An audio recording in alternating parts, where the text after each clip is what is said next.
Apologies, I'll call Councillor Sarah Thomas in now. Oh. Mm.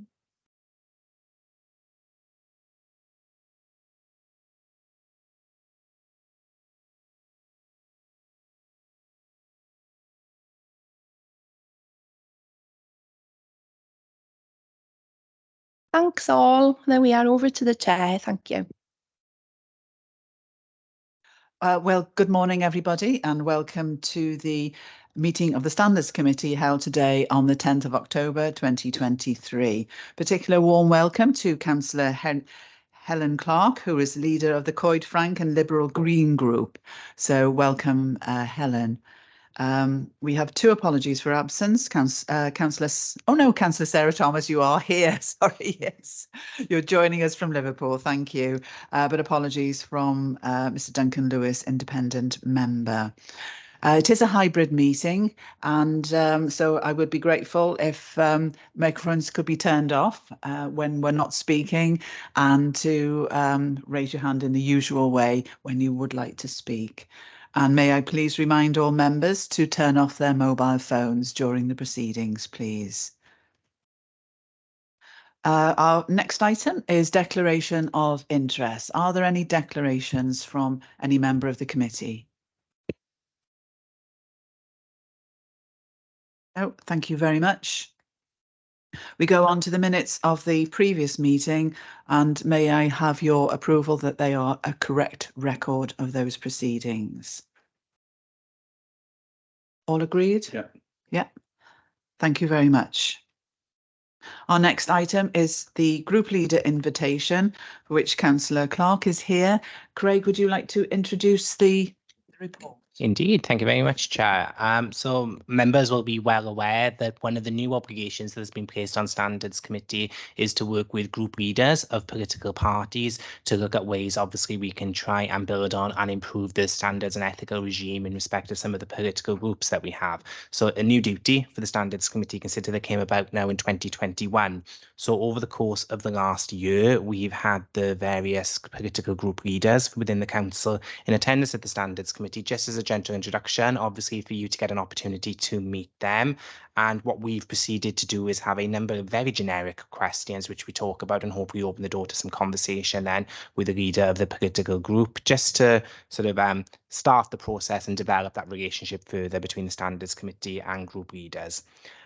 So before us today, we have Councillor Helen Clark, who is the leader of the Coed Frank and Liberal Green Group.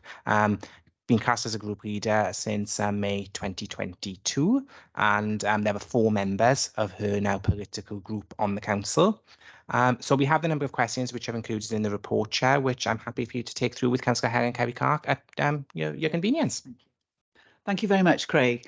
Over to you, Helen. You have the list of questions already. I won't go through them one by one, and perhaps you'd like to take them through yourself and in whatever order that you feel. And just to stress, this is very much an informal meeting between the group leaders. We like group leaders to feel comfortable here before the Standards Committee. It's something that is a good initiative that we feel, and it's worked very well with all the other group leaders. But it's an opportunity for us to begin that engagement with the group leaders. So I'll hand it over to you, Helen. A few technical issues, Chair. Oh yes. I understand, Helen, that you haven't got the questions in front of you. Right. Have you seen them at all? Have you seen the questions? So. Oh, right. Well, I'm sorry, this is kind of surprise for you then. Right. Well, there are quite a number of questions. They are being emailed to you at the moment. But if I just read through them, just to give you a little bit of time to think while you're waiting for the list. So the first question is around how you demonstrate personal commitment to and attend the relevant training and development opportunities around equalities and standards. Then we go on to how you encourage your group members to attend those development and training opportunities. and how you ensure nominees to a committee have received the recommended training for that particular committee, because there will be particular training, as you will know, such as planning and so on and so forth. How you promote civility and respect within your group in terms of communications, meetings, and when you attend like formal council meetings. How you promote informal resolution procedures within the council, and how you develop that within your group. And how you promote a culture within the group that support high standards of conduct and integrity. Going down, and how you work to implement any recommendations of the Standards Committee about improving standards, and how you work actually with the other group leaders as well, because we feel that the standards of conduct and behaviour is very much a team effort across the council. So it's how you work with the other group leaders to promote and ensure that those high standards are maintained. So that's a quick whiz through the questions, and hopefully you have received them. I'm going to share my screen. All right. Okay. They should come up on screen then as well. Right. Oh, thank you. Yeah. Look at you and questions now, can't I? Yes. Yes. Okay. Right. Well, yeah, I've been the leader of the Coed-Franc Liberal and Green group since May last year. Prior to that, I was on my own. So I was in the independent group. So I sort of learned how to be in a group from that. We started off as 3 members. We've now got 4. So, and we're all from the we represent Coed-Franc wards. So that's why we called what we called. I think the code of conduct is very important. I think people can get carried away with politics sometimes, and be over passionate and end up being rude. And there's no need for that. So I think the code of conduct in that respect is very important. The steps I take to promote high standards of conduct within my political group: we have a group meeting once a fortnight where we go through all the issues that are that we're dealing with, whether it's on the committees or whether it's with constituents, and we talk things over and talk over the best ways of doing things and the best ways of approaching things. Obviously, you're always going to get constituents who are difficult, let's say. So we discuss, how to deal with them. The best way of speaking to them about things, the best way of conveying messages to them, and also we discuss, any issues that we're having with other members of the council on committees, and also our views on things that are coming up, because obviously being as part of the coalition, we do have to have an input on that as well. So we do obviously we have our own, 2 of us are Liberal Democrats, one's Green and one's an independent, so we do have our own sort of party policies, if you like, but obviously because we're not all in the same party, we obviously sometimes will disagree, or we'll have slightly different nuances and things. So yeah, so we do that. What do you understand the role of the Standards Committee to be? I think you're just making sure that everybody's following the rules they should be following, and that you're checking that we've all got the information and the support and training that we need to carry out our roles properly. Is there any work you feel the Standards Committee should be undertaking?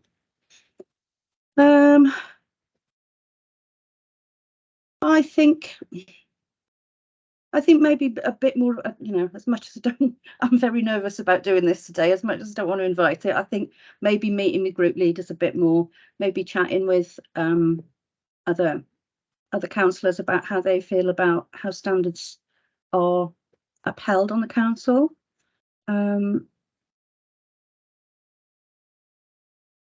I think there probably tends to be more issues with community councils than the county council, but obviously don't know whether that's in your remit or not.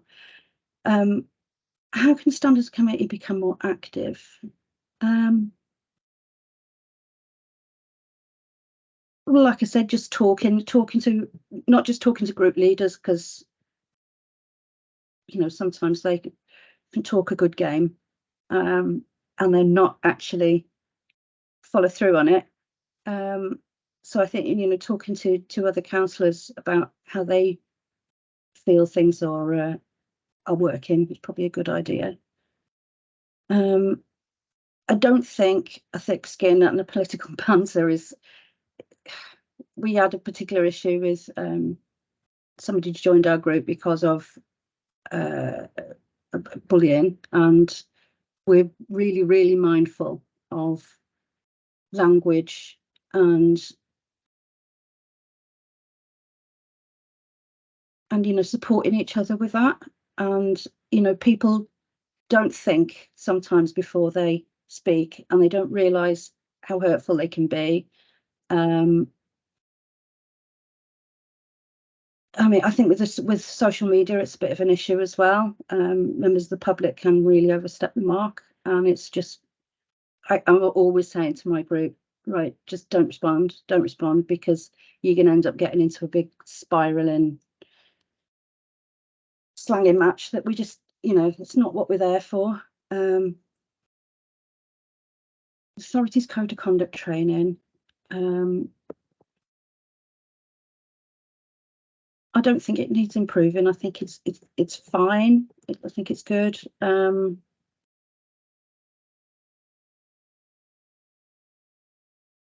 Yeah, I don't think it can be. Well, no, I don't think it can be improved. I think it's available for people to listen to whenever they want to, because it's on the Teams, isn't it? So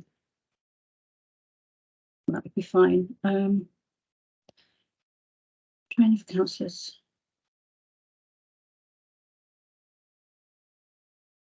I think when it comes to training, actually, and I've raised this before, there's more members of the council now who have day jobs than ever before, and training is generally held within the working week. So some people are missing out, me included, on training because we're at work at the time. So I think there should be some sort of, if there could be, some sort of flexibility with evenings and weekends as well. And obviously it's not for everybody, but I think with having it available on Teams, you can go and look at it, but it's difficult to know whether people have actually done it, whether they've actually looked at it. So I think with childcare and work of training, timing is the important thing for me. Same goes for committees. I've said it a million times. Where am I?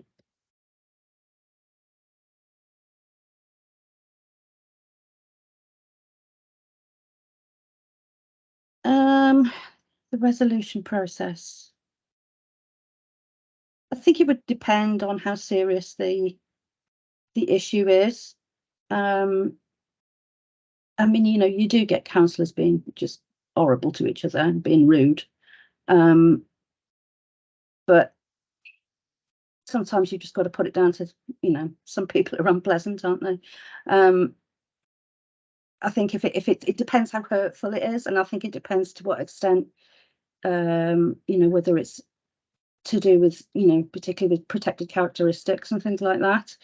I think then we probably would use the process, but I think luckily we haven't had cause to. So yeah, is there anything after that, after J? No. Okay.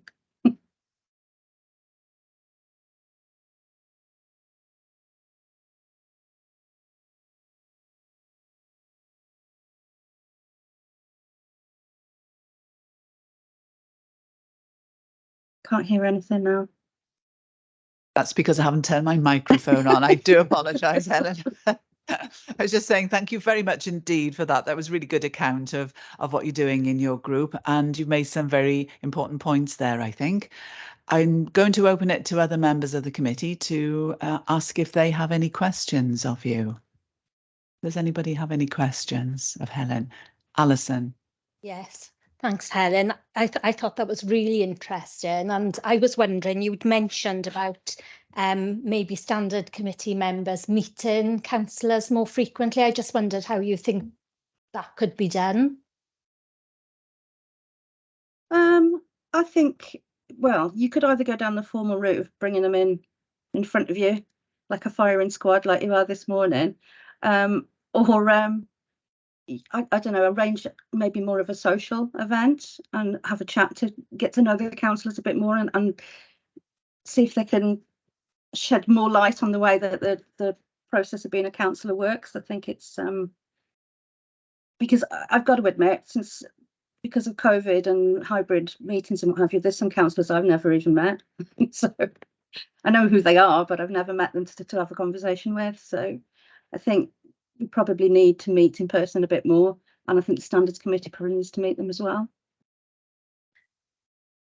Thank you, Helen. I just think of the perception of us being the firing squads. I think it would be much nicer to meet on an informal basis. Thank you.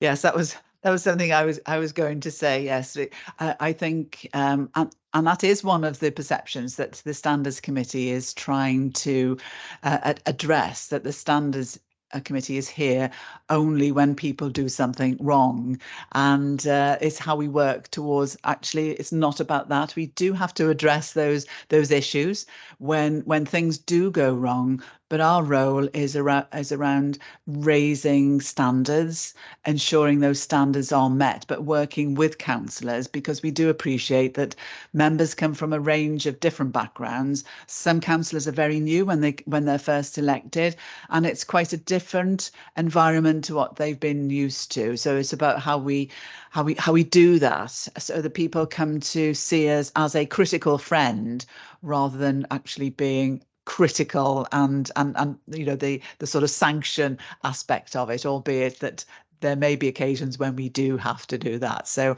our approach is more around the informal, but nevertheless maintaining the serious element of it. So that's one of the reasons why we've had, apart from it being a new duty, having the leaders come to talk to us, and the feedback from them so far has been positive, that actually they might have come into the council chamber with trepidation, but actually they've gone out with the changed views, that actually they think that we are on your side and the member side, which indeed we are. I think what I wanted, you know, the reason I said firing squad is because the way that the seats are arranged, it's very confrontational. So perhaps meeting people maybe in a little less of a formal situation might be better. Yeah, no, I think that's an excellent point, actually, Helen. And because I think very often you can get more done in that informal setting, and the council chamber, we have it here simply because of the you know, the system, so it's easier to have it. But yes, totally agree with you, and I'm sure that's something that we will take on board, because this is just not a one-off thing. It's not just right. You've appeared on this occasion. What do we do next? So this is just the start of the process, and so we will be looking at other opportunities to be able to engage more and speak to other members, because you're again, you made a very good point about the opportunity to do these meetings and on a hybrid, and it's never quite the same as actually meeting somebody face to face, having a chat, and yeah, doing that in close, you know, that personal interaction. So thanks, Helen. Any other questions from members or comments? Carolyn? A comment more than a question. Thank you, Helen. It's nice to see you again, even if it is on screen. Yes, just an observation about the issues with training. I think Helen is absolutely right. You know, we're getting more and more demands on us to train and train and train. We're getting demands from One Voice Wales, we're getting demands from Welsh Government, and it really is difficult. And I think particularly with community councillors who are there, you know, they don't get enough remuneration, and you know, you have family commitments and so on. So I do think that government needs to take that on board. Yes, we do need to be well trained and we need to do the job properly, but there's got to be a happy balance, you know. Thank you. Yeah, thank you for that, Caroline.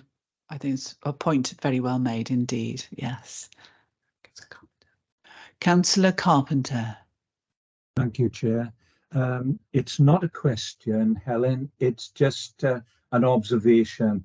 I've got to say, I'm envious of you, having 4 councillors working from the same ward together. And I know you did say you don't always agree, but you work out those agreements for the good of your ward and the good of your residents. And I think sometimes councillors like myself, when we have multiple parties represented within a ward, we say that we're going to get together and work together, and it's very often lip service. And I've got to say, I'm quite jealous of you, because what you have is a working group that's working for the good of your residents, not necessarily for the good of your party. And I just want to say, well done. Thank you, Wayne. Any other comments, observations? Yeah, if I can. Yeah, hi, Helen, it's Tom Ward here. I'd just like to say it's, again, a comment similar along the lines to Wayne. I think there's a very pragmatic and practical view that you've taken. And I think all the leaders we've had in so far, if they all take on board like you've taken it on board, then there shouldn't be any issues feeding down to the members, and that'll make everything better.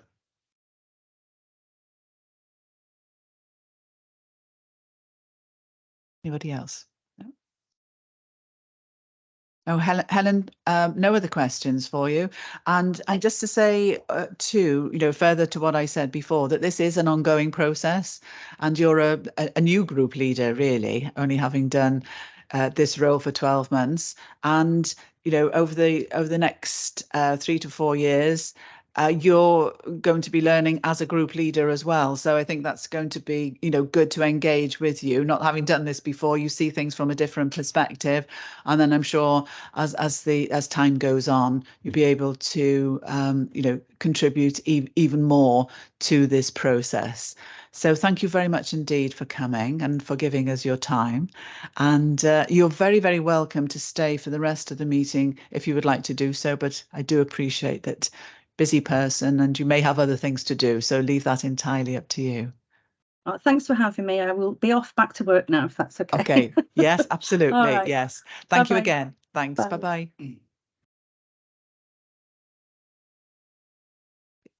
Thank you.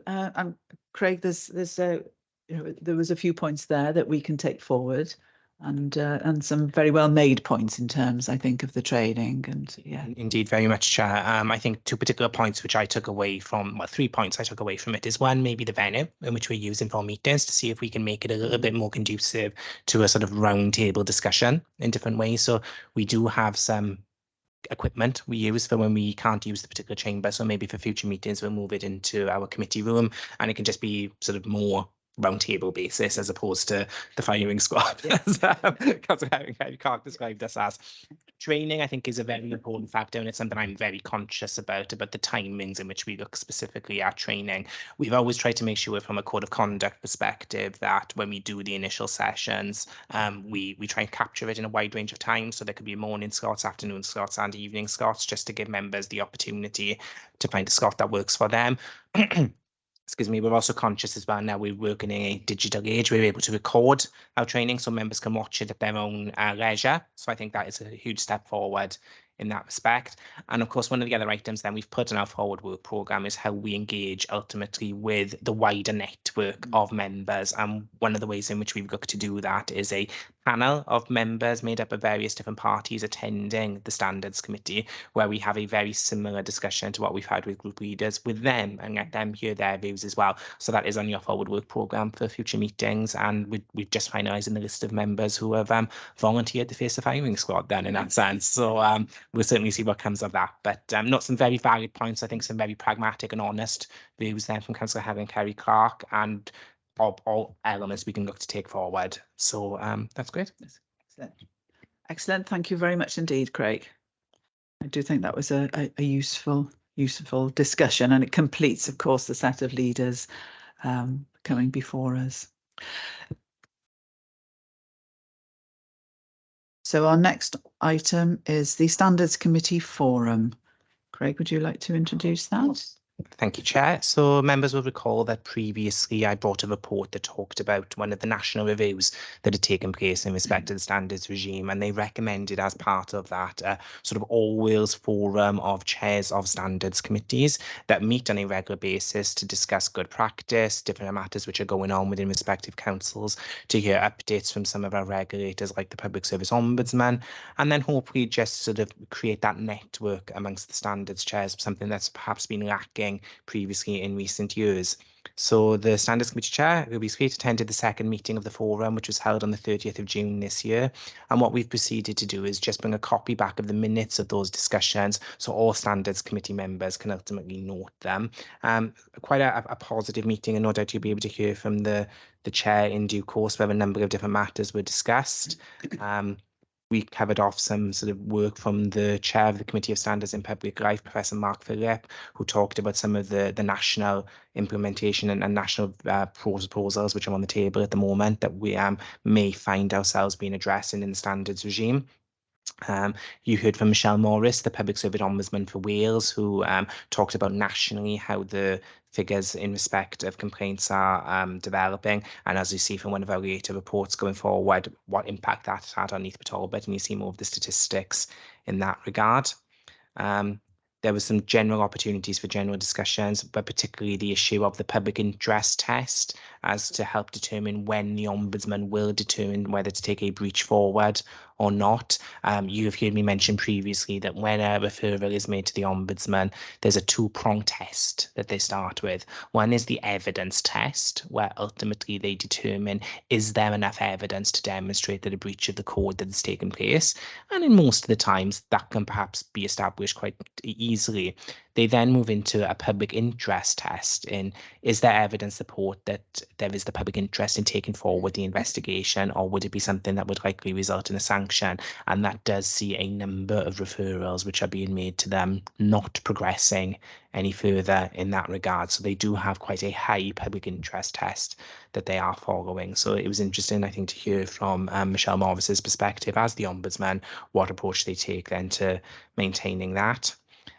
They talked about general of the group leader duties and what different authorities are ultimately undertaking. And I think we seem to be on a par with what most appear to be going. And positively, they said that a lot of leaders have shown a willingness to engage, and they were looking to take those matters forward. It was interesting, they talked a lot about town and community councils and obviously the work that the Standards Committee do to respond. And I think what the Chair and I discussed then afterwards is we actually came out of it, we're quite ahead of the game in the sense of what we do, in that we have our charter in place, we've got good active liaison with our clerks to the community councils and the town councils, we've got different arrangements in place where we offer training in different elements as well. So I think we are sort of ahead of the curve, and they asked for a copy of our town and community council's charter, which the council put in place a number of years ago, and that's been highlighted as a model of good practice in that regard. Interestingly, they spoke about the resourcing of Standards Committee. They recognised that a lot of the work falls on monitoring officers as Standards Committee workloads increase. I'm not going to deny that, but it's just the natural way of it. And it was just one of those matters ultimately that they highlighted going forward.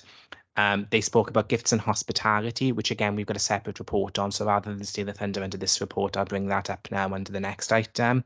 And they just talked about various other matters then which they can consider going forward. The local resolution protocols, we've discussed that within the Standards Committee. So that is the informal dispute resolution processes that we have in place between members if there is an allegation of the breach of the Code of Conduct.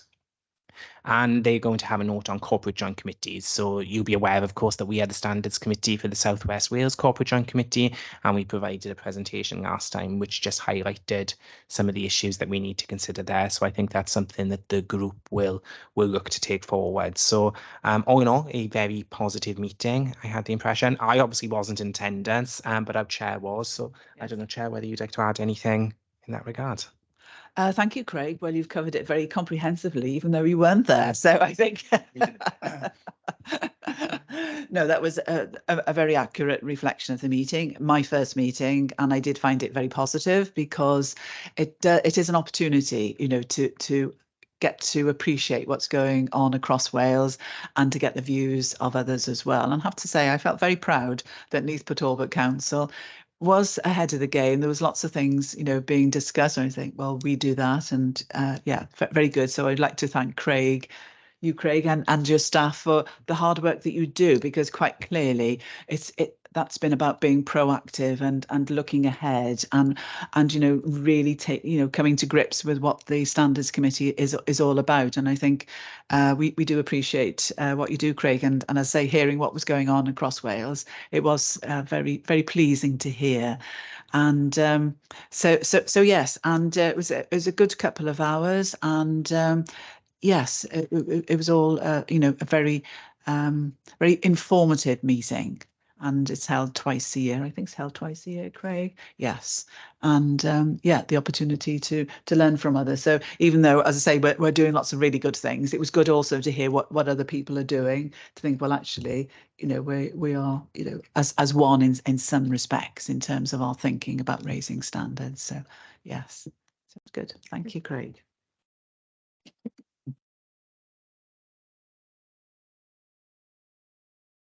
Right, so the recommendation was, I think, just to note that report. Yes, so we note that. So one of the, we come on to the next item now, which is about gifts and hospitality. And as Craig referred to, that was one of the discussions, sort of a really quite an in-depth discussion at the forum about the gifts and hospitality and the standards. So again, I'm going to hand over to Craig, and I can then contribute to what was discussed at that meeting.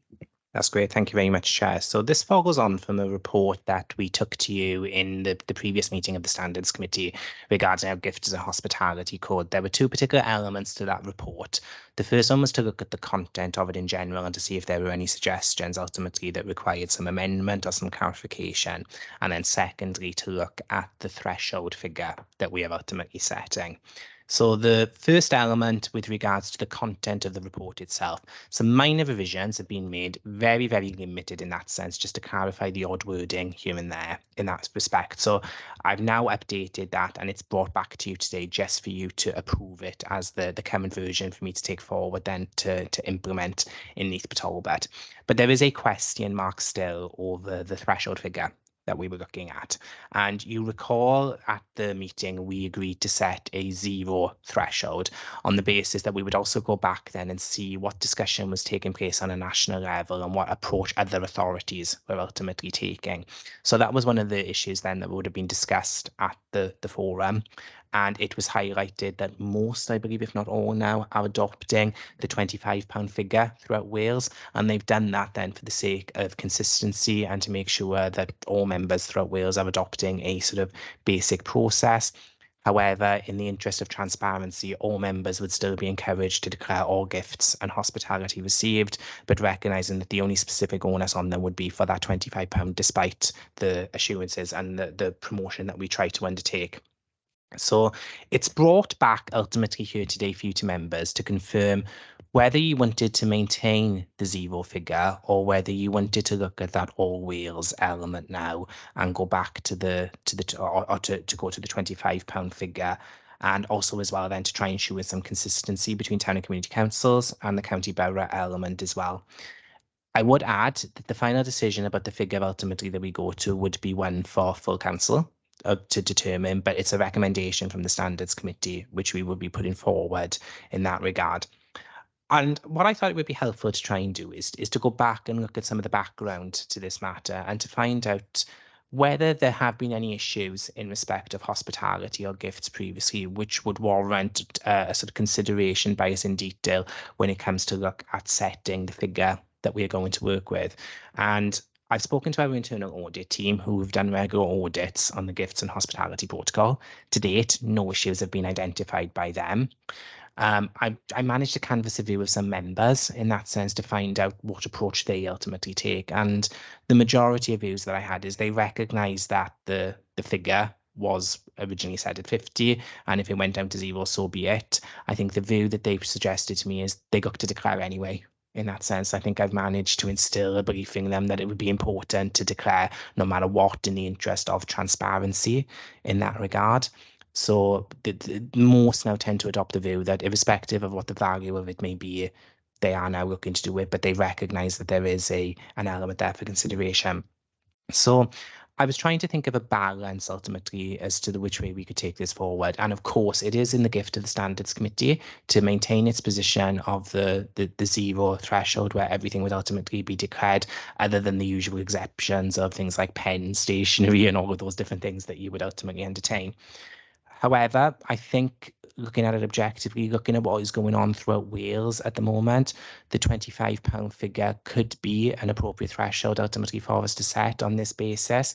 However, taking on board, I think, the views of the Standards Committee, I think the way in which we could sort of dovetail your views then with it is, yes, the code may say £25, but there would be a letter from the chair, prepared by myself and on behalf of the committee, to all members then recognising the importance of declaring gifts irrespective of value, recognising that the final determination is one for them, and also therefore putting the onus of responsibility on them to make the determination on what may be appropriate, but recognising that we encourage maximum transparency for everything to be declared, and recognising that as a Standards Committee, we will look to monitor compliance with this then as well. So we will receive regular updates on gifts and hospitality, and we won't be afraid to make any changes at that point if we recognise that there are issues at that point. So it's giving the benefit of doubt to members and giving them the responsibility of making those determinations themselves, with us then providing that support and critical friend then ultimately in the background.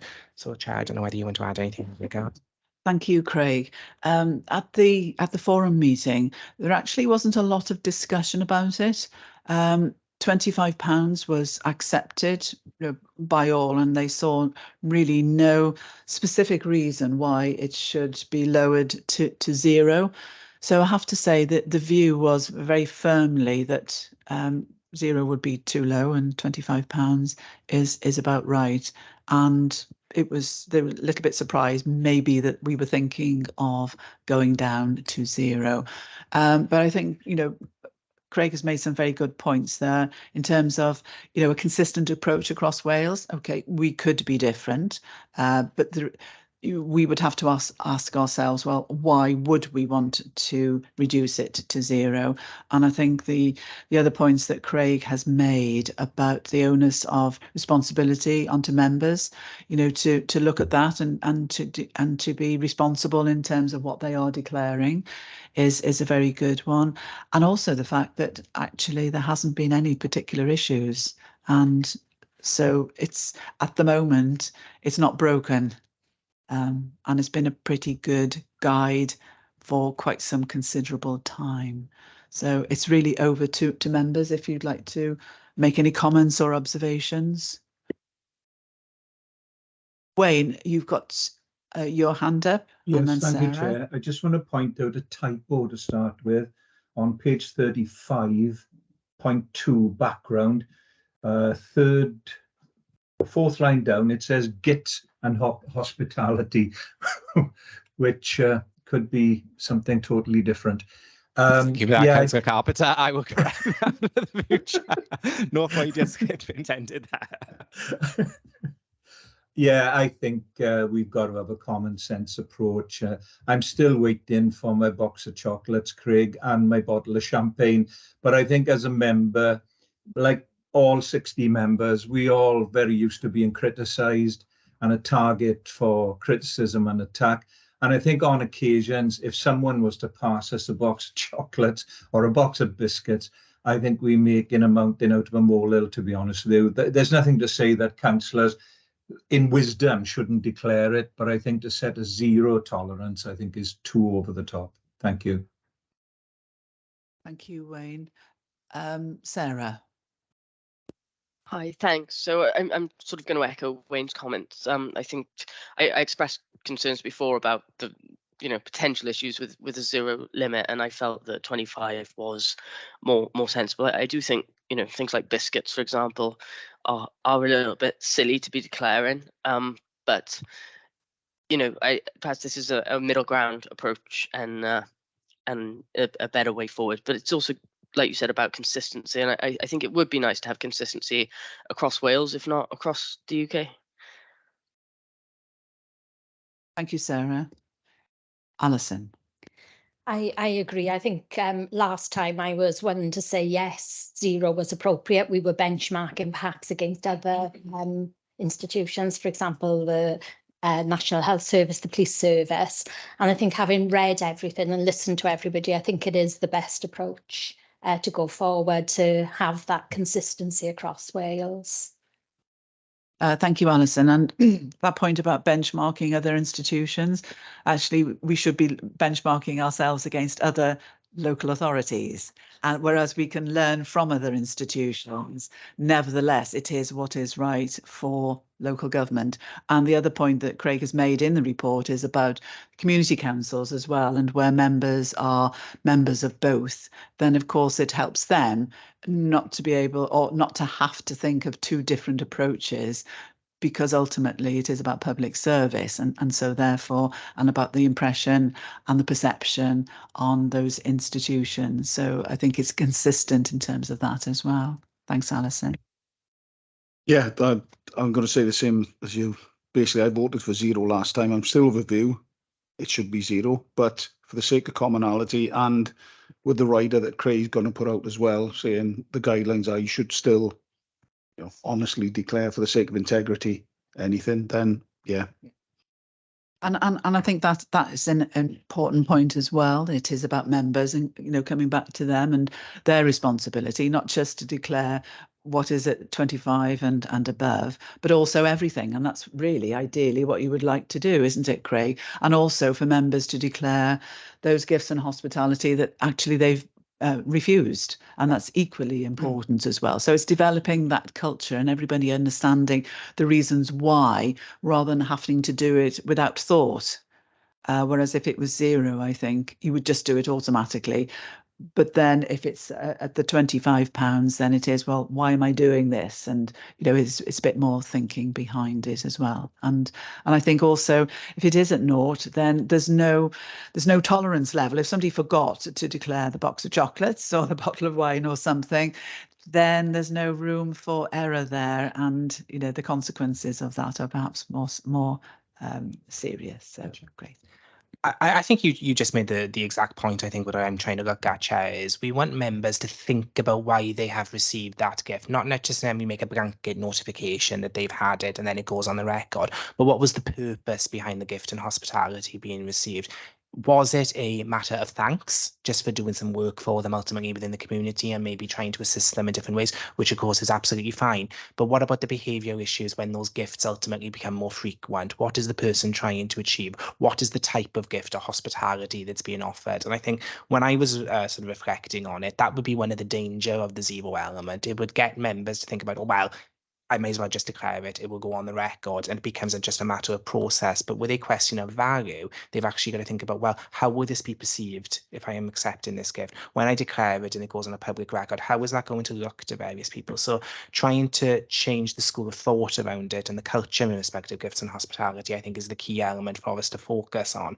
And I think that's why if we are going to set that figure at £25, we can look at some communication, some guidance ultimately to go out with it, as I've suggested, to get that view across to members, that they've got to think about, well, what was the reason behind the gifts and hospitality that had been offered, and how would that be perceived by the general community, and if it was known you were accepting it.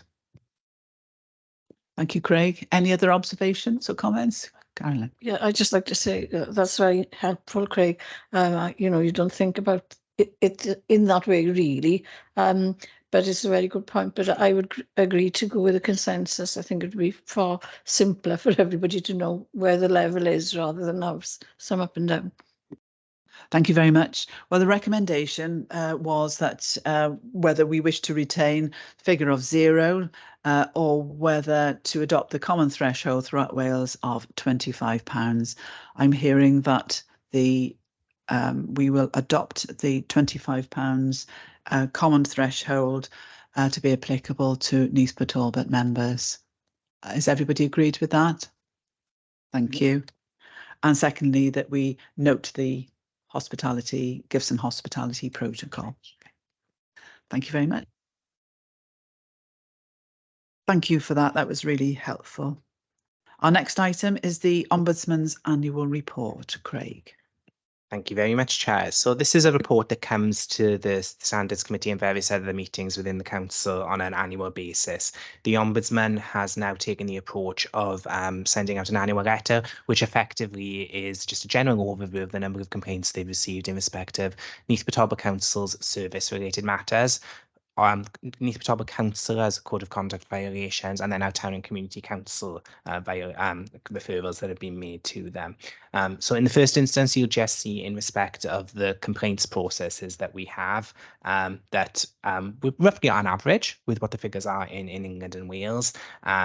7 of the 38 complaints that we received were marked as early resolution. So just what that means is that a complaint has been made to the Ombudsman about the manner in which it's happened, and we've had an opportunity to look at it again through some independent officers, and we've tried to find solutions to try and resolve it without it having to escalate any further. So that's that particular element. The element, of course, specifically for yourselves to consider in respect of the Code of Conduct complaints. So it's positive, I think, is the way in which we can take this forward. The number of National Code of Conduct complaints did decrease slightly in 2022-2023 in respect of local authority elected members.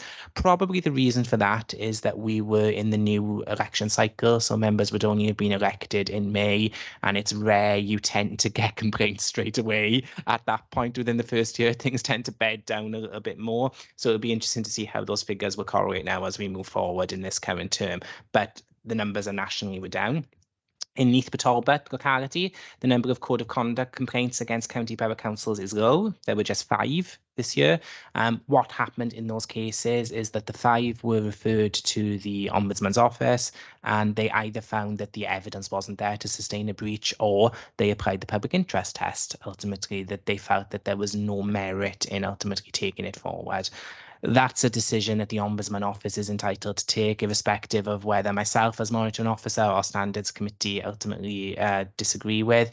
But nevertheless, they made the determination in those cases that they didn't want to investigate it further.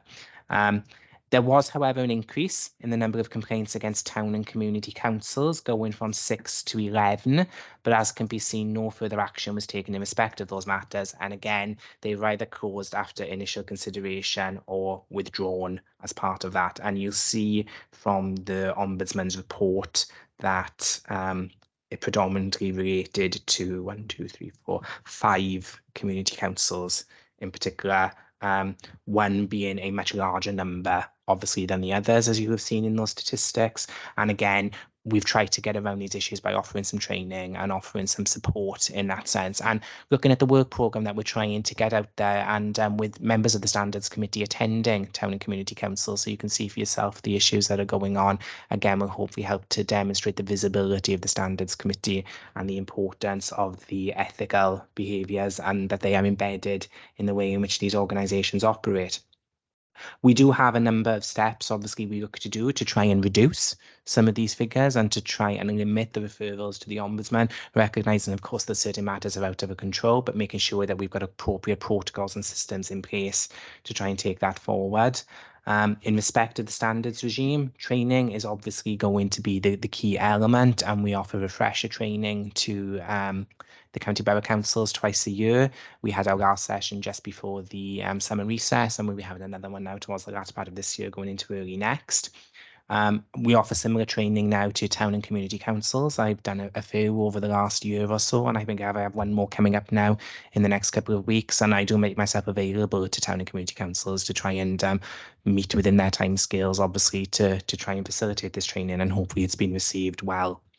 We are looking then at our standards committee with our forward work programme to try and enhance the standards regime with the use of more guidance, more visibility for the committee. And of course, we're looking at some social media work as well at the moment. And obviously, hopefully that will have a positive impact. We've got our group leaders work that we are also embarking on at the same time, with annual reports coming forward, which will help increase the transparency of how group leaders are approaching various matters.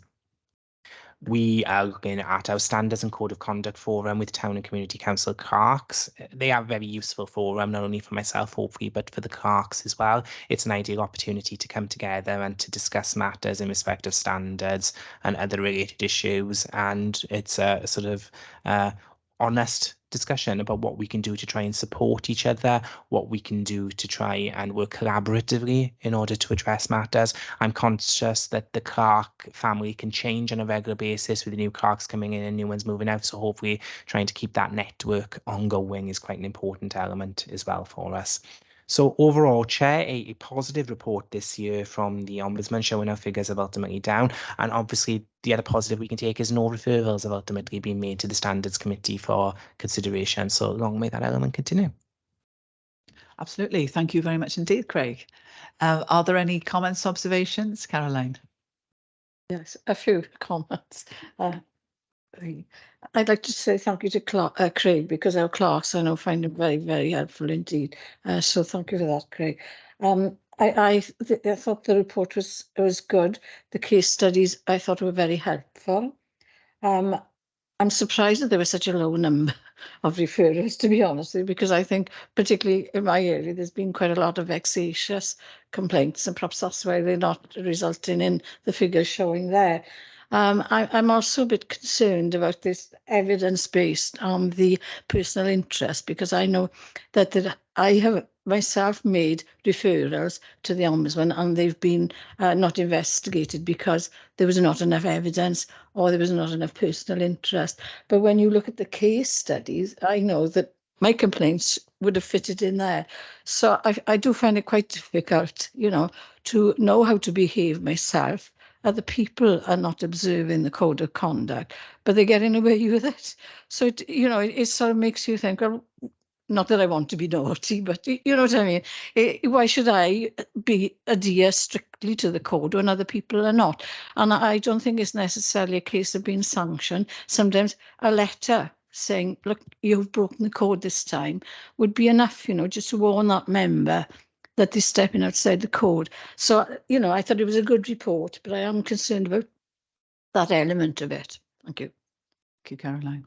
Craig, do you want to answer? Yeah, I absolutely understand, I think, where you're coming from here, Caroline, in the sense that it's always now very difficult for us to predict as monitoring officers the approach that the Public Service Ombudsman is going to take with regards to a complaint, because I could see a referral that comes forward and I think, okay, well, evidentially, yes, that's there. From a public interest perspective, my view is yes, ultimately it should be warranting some form of investigation. But of course, the Ombudsman has limited resources open to it itself as well. And obviously they cover a wide remit of work. So as well as looking at service related complaints within local authorities and conduct matters, they're also tasked with looking at health related complaints at the same time. And I know there is a large focus that goes into some of those areas for it. So it is very difficult to predict. And I only hope that as time goes on, we get more guidance as to what the public interest test will be, because I often find myself, if somebody comes to me with a complaint, I say, you need to refer it to the Ombudsman, they will ultimately consider it. But of course, then the Ombudsman decides they're not going to consider it, and they come back to me and says, well,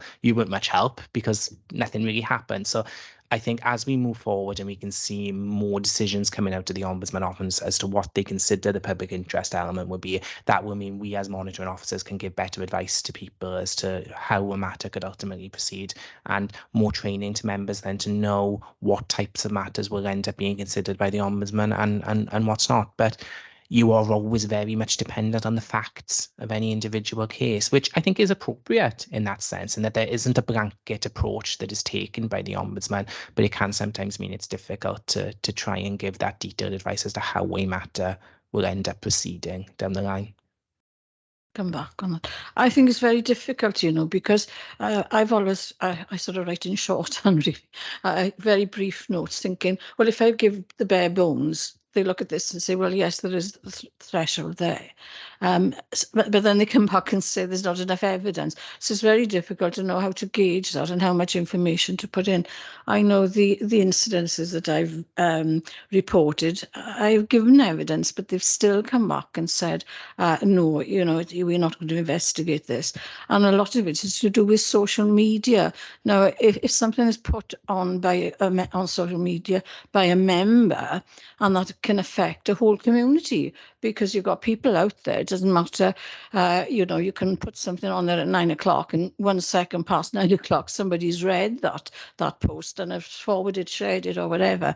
So it's out there, and it can make a lot of animosity in a community. So those are my concerns there. And this is where I think the Ombudsman should step in. And it's all very well to say they're busy and they're short-staffed, but don't tell us to observe the code of conduct if they're not going to uphold it for us.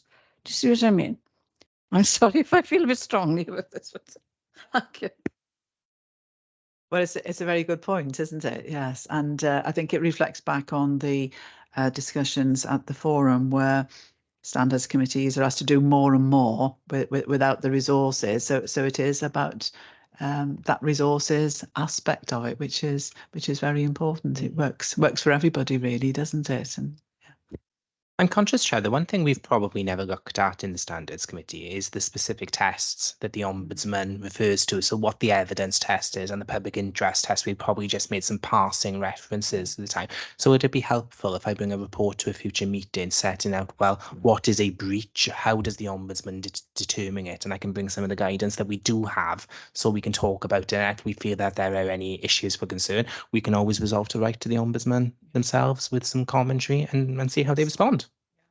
I think that would be very good, Craig, because the Ombudsman did actually give a presentation. She talked about the public interest test in the forum meeting. I've got my notes here, so I can go back to see what she said. But I do think that would be very valuable, because as you were speaking, Caroline, I was thinking, well, is there something there about knowing how much evidence that should be provided when complaints are going in? You think you put in enough, the bare bones of it, but it's come back it's not enough, or whatever. And perhaps, you know, those are the crucial things that will perhaps you know, make all the difference to whether it goes forward or not. So I think, Craig, that is a very good suggestion.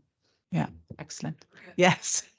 No, but it's more work, but it's practical work, and it's also useful and necessary is the thing. And I think it's about the role of the Standards Committee and how we support and develop this further. And that's a really good way of actually being more particular about something that's going to help everybody. That's fine then, Chair. I'll bring it to the next meeting. The benefit of having a trainee solicitor by the side of me today is I may delegate the work to her in that sense to do so. It's a good approach to make almost. So that's no problem at all. We add it to the forward week programme. Craig, if I may interrupt, Chair, sorry. Would there be any benefit in seeing if we can get a representative from the Ombudsman's office to come down to our next meeting? I will certainly see what I can do in that regard to see if I can get anything out of them if they be Face the firing squad. and ask the question. I will certainly see what options we've got on the table then for that time. Yes, because that would also be helpful to be able to ask the specific questions. They may not be able to attend personally, but certainly if they were able to over video, that would be really good. Okay, thank you very much indeed, Craig. Any other, Wayne? Yes, you've got your hand up. Yes. Thank you, Chair. It's an observation really based on our visits to the town and community councils. I did my first one last week, and I raised the issue of political impartiality. And this is obviously directed at Craig. I can't really see anything, Craig, on the feedback form that allows us to include that. And it was mentioned in the minutes that we read out earlier, you know. Just wondering if I'm missing something. Thank you. Councillor Campbell, I'll add it back into the questions. I take your point in that sense, Phil. I think it's just been missed in one of the latest drafts for it. So I'll make sure that there's an amendment circulated to all members just to cover off that particular point. Thanks, Craig. Thank you very much, everybody. That was a really helpful discussion. Thank you. Speaking of trainee solicitors, Craig, I think you're going to hand over to your trainee solicitor, Miss Lydia Thomas, and my apologies, Lydia, for not introducing you at the start of the meeting. So Bore da pawb. Good morning, everyone. It's nice to meet you in person and virtually. So I will be presenting the report to you about the adjudication panel for Wales. This report was drafted to provide you, the Standards Committee, with more information about the adjudication panel for Wales, kind of what it does and what happens when a serious breach of the Code of Conduct occurs and the panel becomes involved. So I'm just going to take you through the report and provide you with a brief overview of the adjudication panel. So the panel was created by legislation, which was the Local Government Act 2000. It's an independent judicial body, so it's funded by the Welsh Government, but its decisions and members aren't influenced by the Welsh Government or the wider Welsh political world. Its purpose is to uphold trust and confidence in local democracy by forming tribunals who deal with alleged serious breaches of codes of conduct by council members, as well as breaches from other public bodies. There are two types of tribunals that are heard by the adjudication panel for Wales, and these are case tribunals and appeals tribunals. Case tribunals decide whether a council member has breached their authority's code of conduct, and if there has been a breach, they determine an appropriate sanction. Appeal tribunals deal with appeals by a council member against a decision that they have breached their code of conduct, and the tribunal will review the decision and any sanction that was imposed. The tribunal is made up of legal and lay members who have knowledge and expertise in areas that are of relevance to the tribunal. The tribunal usually have 3 members of the adjudication panel hearing a case, 1 legal member and 2 lay members. The tribunal will be chaired by the legal member, who is known as the chairperson in the tribunal, who will explain the order of proceedings and kind of lead the tribunal hearing itself. The individual or councillor who is subject to the complaint will be allowed to give evidence, call witnesses, question any witnesses, and address the tribunal at the hearing. And the tribunal will also hear evidence and information from the Ombudsman and the relevant council. After considering any written and oral submissions by either side, the tribunal will reach a view as to whether the councillor has failed to follow the provisions of the Code of Conduct and make a decision about sanctions. For case tribunals, there are various sanctions available. There is a decision to take no action in respect of a breach, to suspend or partially suspend the member from the authority concerned for up to 12 months, or to disqualify the member from being or becoming a member of the authority concerned or any other relevant authority to which the Code of Conduct applies for a maximum of 5 years. For appeal tribunals, the tribunal will decide whether to uphold or overturn the decision by either approving the sanction imposed or referring it back. There is no right to appeal after appeal tribunals' decisions, although they will be open to judicial review. Monitoring officers also play a part in tribunal hearings. They will present at tribunal proceedings. They will be present, at tribunal proceedings to assist the tribunal and provide any relevant information to the tribunal prior to the hearing. The tribunal hearing is an opportunity for the monitoring officer to clarify any procedural points regarding the business of the relevant authority, and their attendance also allows them to report back to the Standards Committee and the Council as a whole, and also to deal with any press inquiries. The monitoring officer may be asked to provide or arrange further training to the relevant councillor or to the council as the whole. The adjudication panel tribunal hearings are currently held in their own separate tribunal. At the moment, there are various independent tribunals in Wales, and the adjudication panel is separate, as are the others. However, this is prone, it could change, it's prone to change. Following a review by the Law Commission of the devolved tribunals, the Welsh Government has started to develop a proposal for reform, which will mean that the adjudication panel will be merged with other tribunals. The plan is for the adjudication panel to be absorbed into the new tribunal system, which will be made up of a first tier level and then an appeals tribunal. However, the proposals are only in their consultation phase, and I believe the consultation was closed this year. And so the plans for the new system are prone to change, but I think it's important to keep that in mind, that there could be big changes coming soon. And that is the overview of the report. So if you have any questions, please feel free to ask. Thank you very much indeed, Lydia. Any questions from any of the members or observations? No? Okay, thank you very much. That was very clear and very comprehensive. So Thank you, Chair. thank you. Craig, do you need to add anything further? Not at all, Chair. I think Lydia covered everything that I would need to say ultimately on that. I've never actually been to the independent panel, the adjudication panel myself in that sense, which is good news because we've never had an NPT member ultimately being referred to it. I do keep an eye though for when cases are ultimately being heard because they are obviously open in public for anyone to attend. So if I do see any which do come into the public domain, I'll make you aware. So if anybody wanted to attend virtually or observe one, you'd have the opportunity to do so. Yes, thank you, Craig. Actually, that would be a good thing to do. If you know, it's all about understanding what goes on. You hear about these things, but nothing is better than actually being there and actually looking and seeing how the proceedings are conducted. So that would be very helpful. Thank you, Craig.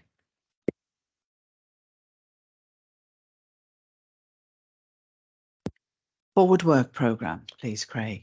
Thank you very much, Chair. So just before you today, ultimately for noting, our next meeting will be taking place in January, and you'll see we've got some agenda items there, but obviously we've picked up a couple of other matters today, which we'll now look to populate into the forward work programme again. So I may have to just rejig a couple of the dates there to make sure that we're covering off all of those elements. But happy to add any additional items that members feel they may wish to have some consideration to. If there's anything else you'd like to add, please don't feel free to say no. If you do have a suggestion down the line, just drop me an email or drop me a message, and I can certainly look to add them, Chair, at the same time. Thank you, Craig. And I think it is all about being fluid, isn't it, and responsive. Today, something has come out from the discussions which will be added, which is a good thing. And they're not set in stone, and we can always juggle. And I'm sure as time goes on, there will be even more that we add to it. So thank you very much, which may not be what you wanted to hear, Craig, but thank you. Do we have any urgent items, Craig? No, so there are no urgent items. So that brings the meeting to a close. And thank you all very much for your contributions to the debates today. A good meeting. Thank you all very much indeed. Thank you, Chair. Just to add, if the councillors on the call could stay on the call, please, for the social media session. Thank you. Thank you, Chair.